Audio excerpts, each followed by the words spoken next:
Representative Cammack for 5 minutes of questioning. Thank you, Mr. Chairman, and thank you for recognizing that this committee should be above any attacks on our president.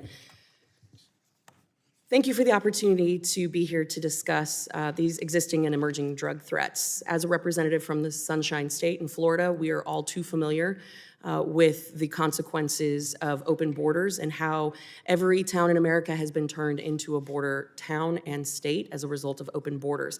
Over 100,000 individuals have lost their lives to fentanyl poisoning every single year. And should this have been an airline incident where 100,000 people were going down, it would have never taken as long in order to start addressing it. It is absolutely infuriating. And sir, I want to express, as many of my colleagues have here today, our tremendous sympathies and condolences for your loss. It never should have happened in the first place.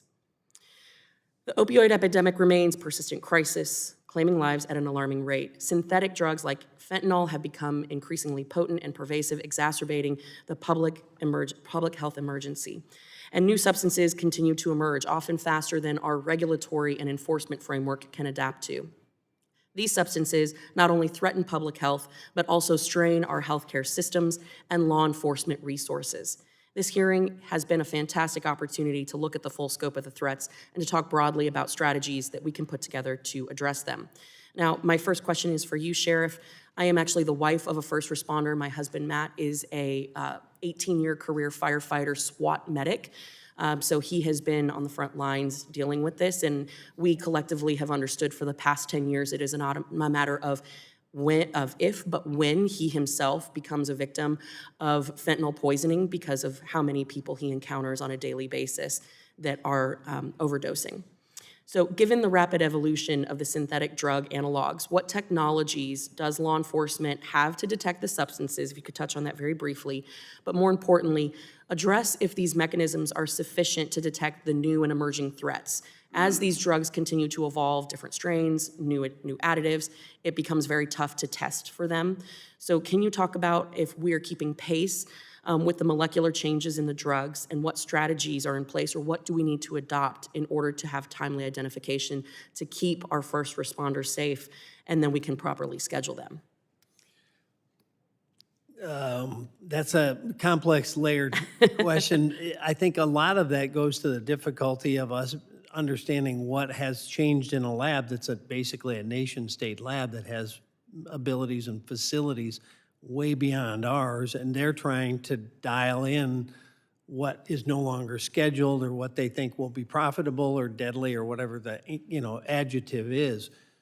So I think a big part of that is for us as a country to put pressure on the countries in whatever way you and the president deem as appropriate to let them know there's consequences for doing that, for constantly sending things to America, whether it's China or through Mexico with the cartels, that there's real consequences for them to intentionally do that and keep trying to stay one step ahead of our regulating or our scheduling of what they just used to make a big profit on. In terms of the technology and equipment, it's hard to say what we need because we don't know what's coming at us. And that's a big challenge for us on the local level. As I said, brought up earlier, I did not know we had xylazine in our lab until we specifically went to look for it because I had heard it being found in other states a number of years ago.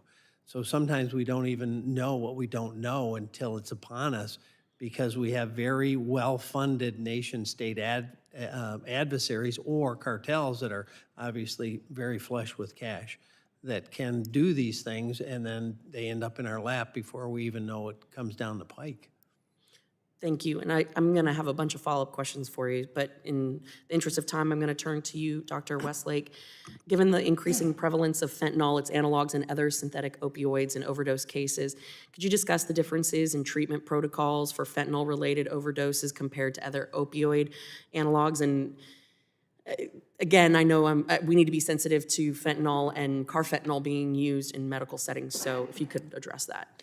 Sure. The receptor that the antidotes use are the same for whether it's a synthetic opioid or natural opioid. The problem comes when they're flooded with massive amounts, And in that case, you just need to use more of the Narcan. There's some space for a more potent antidote.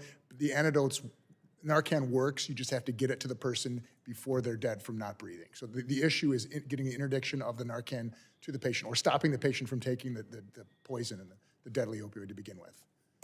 Now, what challenges do emergency personnel face in quickly identifying the specific substances involved in an overdose?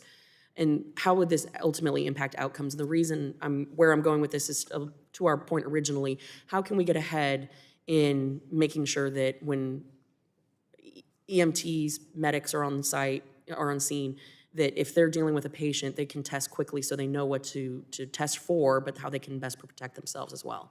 At the level in the emergency department, you just treat for the respiratory suppression that's there. A lot of times we don't even know what people are overdosing from. So we treat the symptoms that cause the respiratory suppression. So you treat symptomatically. So it may be difficult to. It doesn't kind of matter what your opioid you took. What matters is that we got you breathing again and that we got. Okay. Thank you. I yield.